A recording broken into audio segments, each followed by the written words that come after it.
Students, ഇപ്പോൾ digital ഇൻസ്ട്രുമെൻറ്റിനെ കുറിച്ച് കഴിഞ്ഞ ക്ലാസ്സിൽ പഠിച്ചല്ലോ. ബേസിക് ആയിട്ടുള്ള കാര്യങ്ങളെല്ലാം കഴിഞ്ഞ ക്ലാസ്സിൽ തന്നെ പഠിച്ചു. അപ്പോൾ ഇതിൻ്റെ ക്ലാസിഫിക്കേഷനാണ് ഇനി പഠിക്കാനുള്ളത്. അതിൽ തന്നെ first one, digital instrument for the measurement of time. അപ്പോൾ ടൈം മെഷർ ചെയ്യുന്ന ഇൻസ്ട്രുമെൻറ്റിനെ കുറിച്ചിട്ട് നോക്കാം. അപ്പോൾ ഡിജിറ്റൽ ഇൻസ്ട്രുമെൻറ്റ് എങ്ങനെയാണ് ടൈം മെഷർ ചെയ്യുന്നത് നോക്കാം. ഇപ്പോൾ ഈ ഒരു വേവ് ഫോം വെച്ചിട്ടാണ് പറയുന്നത്. വേവ് ഫോം ശ്രദ്ധിക്കുക. അപ്പോൾ ഡിജിറ്റൽ ഇൻസ്ട്രുമെൻറ്റിൽ എന്ത് ചെയ്യുന്നത്, ഒരു വേവ് ഫോമിൻ്റെ ടൈം മെഷർ ചെയ്യുന്നത് എങ്ങനെയാണ് ടൈം മെഷർ ചെയ്യുക. ഇപ്പോൾ ഇവിടെ നിങ്ങൾക്ക് കാണാം വോൾട്ടേജ് ബീം മെഷേർഡ് എന്ന് മാർക്ക് ചെയ്തത് അല്ലേ. Voltage beam measured. ഇപ്പോൾ ഇതൊരു വേവ് ഫോമാണ്. ഡോട്ട് ലൈൻ മാർക്ക് ചെയ്തത് എന്താണ്, ഒരു വേവ് ഫോമാണ്. ആ വേവ് ഫോമിൻ്റെ ടൈം ഇൻസ്റ്റൻറ്റ് മെഷർ ചെയ്യുന്നത് എങ്ങനെയാണെന്ന് നോക്കാം. അപ്പം അതിന് വേണ്ടിയിട്ട് ഒരു റാമ്പ് വേവ് ഫോം കൺസിഡർ ചെയ്യുന്നു. അപ്പോൾ ഡിജിറ്റൽ ഇൻസ്ട്രുമെൻറ്റ് തന്നെ റാമ്പ് വേവ് ഫോം, റാമ്പ് അല്ലെങ്കിൽ വേറെ ഏതായാലും കുഴപ്പമില്ല, സൈനസോയിഡലായാലും. അപ്പോൾ ഓരോ ഇൻസ്ട്രുമെൻറ്റിലും ഓരോ ടൈപ്പാണ്. ഇവിടെ എന്താ ചെയ്യുന്നത്, ഒരു റാമ്പ് വേവ് ഫോം ജനറേറ്റ് ചെയ്യുന്ന ഇൻസ്ട്രുമെൻറ്റ് കൺസിഡർ ചെയ്തു. അപ്പോൾ ഈ ഒരു വോൾട്ടേജ്, ഡോട്ട് ലൈൻ മാർക്ക് ചെയ്ത വോൾട്ടേജിൻ്റെ ടൈമാണ് മെഷർ ചെയ്യേണ്ടത്. അപ്പോൾ റാമ്പ് വേവ് ഫോം, ഈ ഒരു ഡിജിറ്റൽ ഇൻസ്ട്രുമെൻറ്റ് എന്ത് ചെയ്യുന്നു, റാമ്പ് വേവ് ഫോം ജനറേറ്റ് ചെയ്യുന്നുണ്ട്. അപ്പോൾ വോൾട്ടേജ്, മെഷർ ചെയ്യേണ്ട വോൾട്ടേജും കാണിക്കുന്നുണ്ട്. അപ്പോൾ ഈ വോൾട്ടേജ്, മെഷർ ചെയ്യേണ്ട വോൾട്ടേജ് എപ്പോൾ ഈ റാമ്പ് വോൾട്ടേജിനെ കട്ട് ചെയ്യുന്നു, എപ്പോഴാണ് മെഷർ ചെയ്യേണ്ട വോൾട്ടേജ് ഈ റാമ്പ് വോൾട്ടേജിനെ കട്ട് ചെയ്യുന്നത്, അപ്പോൾ എന്ത് ചെയ്യും, നമ്മളെ signal, clock pulse, gate pulse generate ചെയ്യാൻ വേണ്ടി തുടങ്ങും. ഓക്കെ, സ്വിച്ചസ് ഉണ്ടാകുമല്ലോ, ഇൻസ്ട്രുമെൻറ്റിൽ ഡിസ്പ്ലേ ചെയ്യുന്ന യൂണിറ്റ് ഉണ്ടാകുമല്ലോ. അപ്പോൾ അതിലെന്ത് ചെയ്യുന്നുണ്ട്, ക്ലോക്ക് പൾസ് ജനറേറ്റ് ചെയ്യാൻ വേണ്ടി തുടങ്ങും. എപ്പോഴാണോ നമ്മൾ ഈ ഒരു വോൾട്ടേജ്, ഡോട്ട് ലൈൻ മാർക്ക് ചെയ്ത വോൾട്ടേജ് റാമ്പ് വോൾട്ടേജിനെ കട്ട് ചെയ്യുന്നത്, ആ ടൈമിൽ എന്ത് ചെയ്യും, ക്ലോക്ക് പൾസ് ജനറേറ്റ് ചെയ്യാൻ വേണ്ടി തുടങ്ങും. ഓക്കെ, അതെന്ത് ചെയ്യും, സ്ക്രീനിൽ ഡിസ്പ്ലേ ചെയ്യും. ഈ ക്ലോക്ക് പൾസ് എന്ത് ചെയ്യുന്നു, ഡിസ്പ്ലേ ചെയ്യുന്നു. ഇനി എപ്പോഴാണ്, അപ്പോൾ രണ്ട് കമ്പാരറ്റർ ഇവിടെ ഉണ്ട്. ഫസ്റ്റ് വൺ, ഈ റാമ്പാണ് കമ്പയർ ചെയ്യാൻ വേണ്ടി ഉപയോഗിക്കുന്നത്. അപ്പം ഈ നമ്മൾ മെഷർ ചെയ്യേണ്ട വോൾട്ടേജ് റാമ്പിനെ കട്ട് ചെയ്യുന്ന ഇൻസ്റ്റൻറ്റ് നോക്കുക. അപ്പോൾ അവിടെയാണ് ക്ലോക്ക് പൾസ് ജനറേറ്റ് ചെയ്യുന്നത്.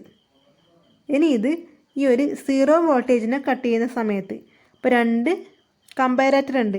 ഒന്ന് റാമ്പ് വേവ് ഫോം, ഒന്നൊരു 0 വോൾട്ടേജ് ഇൻസ്റ്റൻറ്റ്. റാമ്പും 0 വോൾട്ടേജും.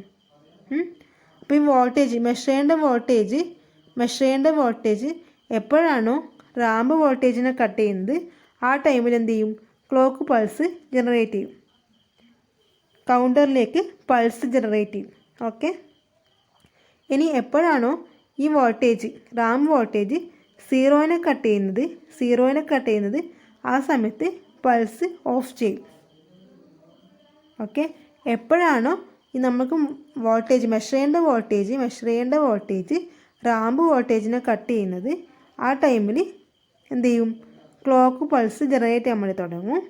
എപ്പോഴാണോ ഈ റാമ്പ് വോൾട്ടേജ് 0 വോൾട്ടേജിനെ കട്ട് ചെയ്യുന്നത്, ആ ടൈമിൽ എന്ത് ചെയ്യും, പൾസ് ഓഫ് ആവും. അപ്പോൾ എത്ര പൾസസ് ഉണ്ട്, അതിനിടയ്ക്ക് എത്ര പൾസസ് ഉണ്ട്, അതെന്ത് ചെയ്യും, കൗണ്ടറിൽ ഡിസ്പ്ലേ ചെയ്യും. അപ്പോൾ എത്ര പൾസസ് അവിടെ ജനറേറ്റ് ചെയ്യുന്നുണ്ടോ, അത്രയും പൾസസ് എന്ത് ചെയ്യും, കൗണ്ടറിൽ ഡിസ്പ്ലേ ചെയ്യും. അപ്പോൾ ആ പൾസസിനനുസരിച്ച് എന്ത് ചെയ്യാൻ വേണ്ടി പറ്റും, അവിടെ ടൈം മെഷർ ചെയ്യാൻ വേണ്ടി പറ്റും. അപ്പോൾ എത്ര പൾസസിൻ്റെ കൗണ്ട് ഉണ്ടോ അതിനനുസരിച്ച് എന്ത് ചെയ്യാൻ വേണ്ടി പറ്റും, അതിൻ്റെ ടൈം ഇൻഡിക്കേറ്റ് ചെയ്യും. ഓക്കെ, ഇങ്ങനെയാണ് എന്ത് ചെയ്യുന്നത്, ടൈം മെഷർ ചെയ്യുന്നത്. അപ്പോൾ ഇതാണ് ഇവിടെ ഒന്നുകൂടെ പറയാം. ഈ ഡോട്ട് ലൈൻ റെപ്രസെൻ്റ് ചെയ്തത് എന്താണ്, മെഷർ ചെയ്യേണ്ട വോൾട്ടേജാണ്. ഡോട്ട് ലൈൻ റെപ്രസെൻ്റ് ചെയ്തത് മെഷർ ചെയ്യേണ്ട വോൾട്ടേജാണ്. പിന്നെയുള്ളത്, ഇതൊരു കമ്പാരറ്ററാണ്. റാമ്പ് വോൾട്ടേജ് എന്താണ്, ഒരു കമ്പാരറ്ററാണ്. അതുപോലെ 0 വോൾട്ടേജ് ഉണ്ട്, അതും എന്താണ്, കമ്പാരറ്ററാണ്. അപ്പോൾ എപ്പോഴാണ് ഈ ക്ലോക്ക് പൾസ് ജനറേറ്റ് ചെയ്യാൻ തുടങ്ങുന്നത്, നമുക്ക് മെഷർ ചെയ്യേണ്ട വോൾട്ടേജ് ഈ റാമ്പ് വോൾട്ടേജിനെ കട്ട് ചെയ്യുന്ന ഇൻസ്റ്റൻറ്റിലാണ് എന്ത് ചെയ്യുന്നത്, ക്ലോക്ക് പൾസ് ജനറേറ്റ് ചെയ്യാൻ വേണ്ടി തുടങ്ങുന്നത്. ഇനി ഈ റാമ്പ് വോൾട്ടേജ് എപ്പോഴാണോ 0യിലേക്ക് കട്ട് ചെയ്യുന്നത്, ആ ടൈമിൽ പൾസ് ഓഫ് ചെയ്യും. അപ്പോൾ എന്തിനാണ് 0 തന്നെ എടുക്കുന്നത്? യെസ്, പോസിറ്റീവ് ഹാഫ് സൈക്കിളും നെഗറ്റീവ് ഹാഫ് സൈക്കിളും കിട്ടണമെങ്കിൽ എന്ത് ചെയ്യണം? അവിടെ ഒരു ബേസായിട്ട് വരുന്ന ഏതാണ്? 0 ആണ്. പോസിറ്റീവ് ഹാഫ് സൈക്കിളും നെഗറ്റീവ് ഹാഫ് സൈക്കിളും വേണമെങ്കിൽ അവിടെ ബേസായിട്ട് വരുന്ന ഏതാണ്? 0 ആണ്. ഓക്കെ, അതുകൊണ്ടാണ് സെക്കൻഡ് കമ്പാരറ്ററായിട്ട് 0 എടുക്കുന്നത്. ഇപ്പോൾ റാമ്പ് വേവ് ഫോം എടുക്കുന്നു, 0 എടുക്കുന്നു. അപ്പോൾ നമുക്ക് മെഷർ ചെയ്യേണ്ട വോൾട്ടേജ് ഫസ്റ്റ് റാമ്പ് വോൾട്ടേജിൽ കട്ട് ചെയ്യുന്ന സമയത്ത് ക്ലോക്ക് പൾസ് ജനറേറ്റ് ചെയ്യും. ഇനി ഇത് 0 വോൾട്ടേജിലാണ് കട്ട് ചെയ്യുന്നതെങ്കിൽ ആ ടൈമിൽ പൾസ് ഓഫ് ചെയ്യും.